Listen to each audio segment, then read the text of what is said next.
hello viewers welcome to my YouTube channel daily information तो काली এখন নোটিস জাৰি কৰিছে ডিটিৰ ফালৰ পৰা সেইখন নোটিস হয়তো আপোনালোকে সকলোৱে গ্ৰুপত হোৱাটছআপত বা ফেসবুকত পাইছে তো বহুতে এতিয়া কমেন্ট কৰি আছিল সেই নোটিসখন লৈ যে এই নোটিসখনত আসলতে কি বুজাইছে বা কিছুমানে কৈছে অলপখিনি বুজি পালো অলপখিনি বুজি নাপালো তো অলপ ভালকে বুজাই ভিডিওখন বনাবচোন বা ভালকে বুজাই দিবচোন তাৰ কাৰণে আজি এই ভিডিওটো বনাবলৈ গৈ আছো এ টু জেড আজি আপোনালোকৰ লগত শেয়াৰ কৰিম যে নোটিসখনত আসলতে কি কথা উল্লেখ কৰিছে কি হ'ব আমাৰ এক্সাম কেতিয়া হ'ব এক্সাম হ'ব নেকি হেবৰ কোৱেশ্চন কৰি আছিল আৰু যিসকলৰ ৰিটেষ্ট আছিল অৰ্থাৎ বেক লাগিছিল সেই সকলৰ কি হ'ব আৰু এক্সাম আমাৰ অনলাইনত হ'ব কেনেকুৱা হ'ব প্ৰসেস কেনেকৈ আমাক পাস কৰাই দিব এইবোৰ লৈ মই ভিডিও এখন আগতেও বনাইছিলো যদিও তাতে থুলমুলকে আইডিয়াৰ ওপৰত কৈছিলো যে হেতু কিন্তু অফিচিয়ালি ভাবে কোনো ধৰণৰ ডিক্লেয়াৰ কৰা নাই কিন্তু এনেকুৱা হোৱাৰ চান্স আছে এনেকৈ কৈ ভিডিও এখন বনাইছিলো তো বন্ধুসকল ভিডিওটো আৰম্ভ কৰাৰ আগতে আপোনালোকৰ এই মৰমৰ চেনেলটো প্লিজ সাবস্ক্ৰাইব কৰি ৰাখিব কিয়নো এইটো চেনেলৰ যোগেদি পলিটেকনিকৰ যিকোনো ইনফৰমেশন সঠিক আৰু সত্যৰ ওপৰত সকলোতকৈ আগত আপোনালোকৰ লগত শেয়াৰ কৰা হয়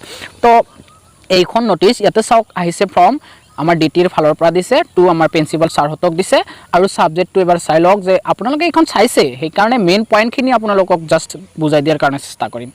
ইয়াতে চাওক যে ইনষ্টিটিউশন ইয়াতে যে সাবজেক্টটো আছে সাবজেক্টটোৰ ওপৰতে ভেছ কৰি আমাৰ এইটো হৈছে গোটেইখিনি কথা সময় আছে যে institutional discharge management plan for modalities of conducting end semester examination in view of কোভিড-19 যে আমাৰ যি দুৰ্যোগ মহামাৰী চলি আছে কোভিড-19 সেই কোভিড-19ৰ ভাবে আমাৰ এইটো এণ্ড সেমিষ্টাৰ এক্সামিনেশ্যন লৈ মডেলিট কৰা হৈছে মডেলিটিত কৰিছে যে ডিটিৰ ফালৰ পৰা তেওঁলোকে কৰিছে তো তেওঁলোকে যেটো প্লান বনাইছে প্লান এখন বনাইছে সেই প্লান মতে আমাৰ এক্সাম লবলৈ বা আমাক পাস কৰাই দিবলৈ গৈ আছে আৰু এটা কথা হেতু প্ৰথমেই আপোনালোকক ক্লিয়াৰ কৰি দিছো যেটো আপোনালোকে বহুতে মোক হোৱাটছআপ কৰিছিল হোৱাটছআপত মেছেজ কৰিছিল যে দাদা এনেকুৱা কথা আমাৰ এক্সাম হ'ব নেকি বা আমাৰ দেখোন এক্সাম হ'বই আপুনি কৈছিল নোহোৱাৰ চান্স বেছি এনেকৈ মোক কমেন্ট কৰিছে হেতু নহয় এক্সাম নহব এক্সাম হ'ব কেনেকুৱা এক্সাম হ'ব মাত্ৰ 18 ৰ পৰা 20 মাৰ্কৰ হে এক্সাম হ'ব অনলাইনত আমি যেনেকুৱা গুগল ক্লাছৰুমত বা হোৱাটছআপৰ যোগেদি ছাৰ মেম হতে আমাক যি ক্লাছ লৈ আছে বা ক্লাছ টেষ্ট লৈ আছে সেই তেনেকুৱা ধৰণৰ এখন সৰুকে এখন এক্সাম হ'ব এটো 20 মাৰ্কত হাইয়েষ্ট হলে 20 মাৰ্ক সেই 20 মাৰ্কটো আমি যদি এক্সামত এটেন্ড নকৰো তথাপিও যেন পাস কৰিম যেন লাগে কাৰণ বাকি 80 মাৰ্ক আছে মাত্ৰ 20 মাৰ্কৰ সিম্পল এটা এক্সাম হ'ব হেতু ঘৰত বহিয়ে আপুনি নিজৰ মোবাইলৰ জৰিয়তে এতিয়া ছাৰ মেম হতে যেনেকৈ লৈ আছে তেনেকৈ দিব লাগিব আমাৰ স্কুল আমাৰ কলেজত গৈ এক্সাম দিব নালাগে তো ইয়াতে লিখিছে সেইখিনি মই ভাবো পঢ়ি শুনোৱাৰ দৰকাৰ নাই তথাপি এবাৰ দিছো after ৰিভিউইং da ইনষ্টিটিউশনাল discharge management plus submitted by all the polytechnic and current situation of COVID-19 in the state the committee formed to prepare a disaster management plan for the state polytechnic has finalized the modalities yate bracket likise in the process of approval of government of end semester examination 2020 yate end semester second sem fourth sem and sixth semester তো আমাৰ এটো কিন্তু in the process of approval of গভৰ্নমেন্টৰ এপ্ৰুভৰ হোৱাৰ পিছতহে approve কৰাৰ পিছতহে এনেকৈ এটো ফৰমেটটো বনাবলৈ গৈ আছে হিয়তে end semester exam the end semester examination will be held in July and or first week of August 2020 with the modalities includes herewith and you are requested to make necessary preparedness accordingly without fail so that loss of academic semester can be averted যে আমাৰ যেটো and semester exam হেতু জুলাইৰ last উইকত নহলে আমাৰ আগষ্টৰ first উইকত হ'ব যেটো আমাৰ ফৰমেট বনাইছে প্লান বনাইছে সেই প্লান মতে সেই কাৰণে আপোনালোকক কৈছে without fail so that loss of academic semester loss নহয় তাৰ কাৰণে আগতে এইখিনি কথা শেয়াৰ কৰিছে এটো কিন্তু গভৰ্নমেন্ট এপ্ৰুভেল পাইছে গভৰ্নমেন্ট এপ্ৰুভেলৰ হৈতে অৰ্থাৎ অনুমোদন পাইছে অনুমোদন সাপেক্ষে এনেকুৱা প্লানৰ জৰিয়তে এক্সাম লবলৈ গৈ আছে তো এক্সামটো কিন্তু ডাঙৰ কথা নহয় তাতকৈ যিখিনি প্লান বনাইছে সেইখিনি মেইন কথা এক্সাম আমাৰ নহয় বুলি ক'ব লাগিব কাৰণ এক্সাম মাত্ৰ 20 মাৰ্কৰ হ'ব হেতুলে বহুতে সুধি আছিল অকল এক্সাম হ'বয়ে দেখোন এনেকৈ কৈ আছিল তো এতিয়া ইয়াতে বহুতখিনি কিবা কি লিখা আছে তো এইখিনি অলপ থুলমুলকে বুজাই দিছো এইখিনি আপোনালোকে অলপ পঢ়ি ল'ব ইমান ইয়াতে গুৰুত্বপূৰ্ণ কথা নাই ইয়াতে এটা গুৰুত্বপূৰ্ণ কথা আছে ইয়া হৈছে আমাৰ ইয়াতে যে এটা কথা কৈছে all student will be allowed to appear in the end semester examination treating the lockdown period as deemed to be attended by all student and no student will be made non collegiate or discollegiate for session এইটো সেশনত NCDC নালাগে লগতে deemed to have attained আমাৰ কি কৰা হ'ব যি আমাৰ attendance থাকে সেইটো এটেণ্ডেঞ্চ আপুনি অংশগ্ৰহণ কৰিছে বুলিয়ে ধৰা হ'ব অৰ্থাৎ আপুনি 100% এটেণ্ডেঞ্চ যেন পাই গ'ল এনেকুৱা এটা কথা আপুনি এটেণ্ডেঞ্চ হৈছে বুলি আপুনি এটেণ্ডেঞ্চৰ মাৰ্কটোও পাই যাব আৰু এটেণ্ড হোৱা বুলিয়ে ধৰি লোৱা হ'ব আৰু আমাৰ যি NCDC লাগে সেইটোও নালাগে তাৰপিছত ইয়াতে আৰু এটা কথা কৈছে অকল ৰেগুলাৰ যিখিনি ষ্টুডেণ্ট আছে আমাৰ 2nd চেম 4th চেম আৰু 6th চেমৰ সেইখিনিহে এইটো প্লান কিন্তু বেক লগা বা ৰিটেষ্ট টকাখিনিৰ কিন্তু এতিয়ালৈ কোনো ধৰণৰ সিদ্ধান্ত লোৱা হোৱা নাই সেইটো পিছত নটিফাই কৰা হ'ব বুলি ইয়াতে উল্লেখ কৰিছে তাৰপিছত ইয়াতে কিবা কি আৰু আছে যিখিনি আমাৰ এক্সাম হ'ব সেই এক্সামৰ যিটো আমাৰ শিডিউল থাকিব সেইটো নটিফাই কৰা হ'ব তাৰপিছত আৰু যিটো আমাৰ যিখিনি সেমিষ্টাৰৰ যিখিনি আমাৰ সিলেবাস হ'ব সেইখিনি ক্লাছ টেষ্টৰ কাৰণে নোটছ দিয়া হ'ব যিখিনি এক্সামত আহিব সেইখিনি নোটছ আমাৰ কলেজৰ ফালৰ পৰা দিব নহলে ডিটিৰ ফালৰ পৰাও ডিটিৰ ৱেবসাইটত দিব তাৰপিছত এইখিনি গ'ল এতিয়া আহিল আমাৰ পাস কৰাই দিয়াৰ যিখিনি প্লান কৰিছে কেনেকৈ পাস কৰাই দিব যিখিনি আমাৰ থিওৰি থাকিব প্ৰেক্টিকেল থাকিব ভাইবা থাকে সেমিনাৰ সেইবোৰ কিবা কি আছিলে প্ৰজেক্ট সেইখিনিৰ ভিতৰত আমাৰ কেনেকৈ পাস কৰাই দিব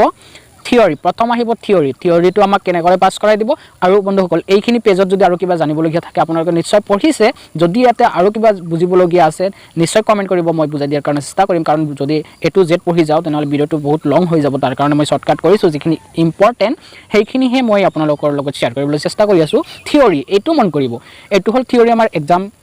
যি থিওৰি 70 মাৰ্কৰ হয় সেইটো কেনেকৈ আমাক পাস কৰাই দিব ইয়াতে চাওক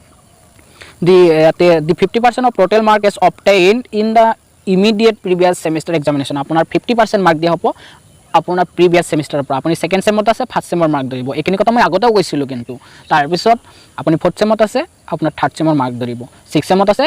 5th চেমৰ মাৰ্ক ধৰিব 50% মাৰ্ক ধৰিব যিটো সাবজেক্টত আপুনি যিমান পাইছে তাৰ 50% আপুনি ডাইৰেক্ট পাই যাব যদি আপুনি 40 পাইছিলে 20 পাই যাব তাৰপিছত আহিল 30% mark will be based on the home base open book এই ওপেন বুক এক্সামিনেশন এইটো কথা বহুত সুধিছিলে এইখিনি কি হ'ব this examination will be on hour duration the types of question paper will be conceptual and the understanding base 10 objective question on of mark each 2 questions of 3 marks and one question of 5 marks ইয়াতে যিখিনি দিয়া হ'ব exam হ'ব 1 আৱাৰ্ছৰ যেটো মই কৈছিলো ইয়াৰ আগতে যেনেকুৱা আমি এতিয়া ক্লাছ টেষ্ট দি আছো ছাৰ মেম হতে লৈ আছে হোৱাটছআপৰ যোগেদি বা গুগল ক্লাছৰুমত তেনেকুৱা কোৱেশ্চন পেপাৰ দিব 10টা থাকিব আমাৰ 1 মাৰ্কৰ কোৱেশ্চন 2টা থাকিব 3 মাৰ্কৰ আৰু এটা থাকিব 5 মাৰ্কৰ টোটাল 18 হৈ যাব 18 ৰ হ'ব এক্সাম হাইয়েষ্টলি মই কৈছিলো 20 মাৰ্ক মানৰ এক্সাম হ'ব সেই এক্সামটো যিখিনি সিলেবাস হ'ব বা যিখিনি আমাৰ নোটছ হ'ব সেইখিনি ডিটিৰ ৱেবসাইটত আপলোড কৰা হ'ব সেইখিনি নোটছ দি দিব আমাক সেইখিনি পঢ়িয়ে আমি এক্সাম দিব লাগিব আৰু হেতু আমি কিমান দূৰ বুজিলো তাৰ ওপৰত ভিত্তি কৰি এক্সামটো হ'ব এইখিনি কথা উল্লেখ কৰিছে সেইখিনি আমি বেলেগ যে আৰু বহুত কিবা কি পঢ়িব লাগিব হিমান বেছি পঢ়িব নালাগে কাৰণ গোটেইখিনি যদি আমি পঢ়ি যাওঁ তেনেকুৱা নহয় কাৰণ মাত্ৰ 20 মাৰ্কৰ এক্সাম হ'ব তো গোটেই হোল সিলেবাস যে আমি পঢ়ি যাম হেতু দৰকাৰ নাই তেওঁলোকে নোটছখিনি আপলোড কৰি দিব বা ছাৰ হতেও জনাই দিব তাৰপিছত ইয়াত কৈছে the question paper will be made available at the website of the directorate and also will be made available to the student through the email WhatsApp after completing the examination the scan image of the answer script are to be uploaded in the given email website হেতু কথাই যে আপোনাৰ যিখিনি দিয়া হ'ব question সেইখিনি question আমাৰ available হ'ব আমাৰ ইমেইলত বা হোৱাটছআপত বা ৱেবছাইটত ডাইৰেক্টৰৰ যেটো আমাৰ ডিটেইলছ যেটো ৱেবছাইট আছে সেই ৱেবছাইটত আৰু আপুনি সেইখিনি কৰি তাৰ পিছত স্ক্যান কৰি বা ফটো মাৰি ইমেইলত বা হোৱাটছআপত বা ৱেবছাইটত আপলোড কৰিব লাগিব হেতু পিছত ছাৰ হতেও বুজাই দিব ভালকৈ তাৰ পিছত এতিয়া আহিল কিমান মাৰ্ক গ'ল থিওৰি 70 মাৰ্কৰ আমাৰ ফাৰ্স্ট গ'ল কিমান 30% তাৰ পিছত 50% এতিয়া মাত্ৰ বাকি থাকিল 20% টো আমাৰ কেনেকৈ দিয়া হ'ব the remaining 20% of total mark based on viva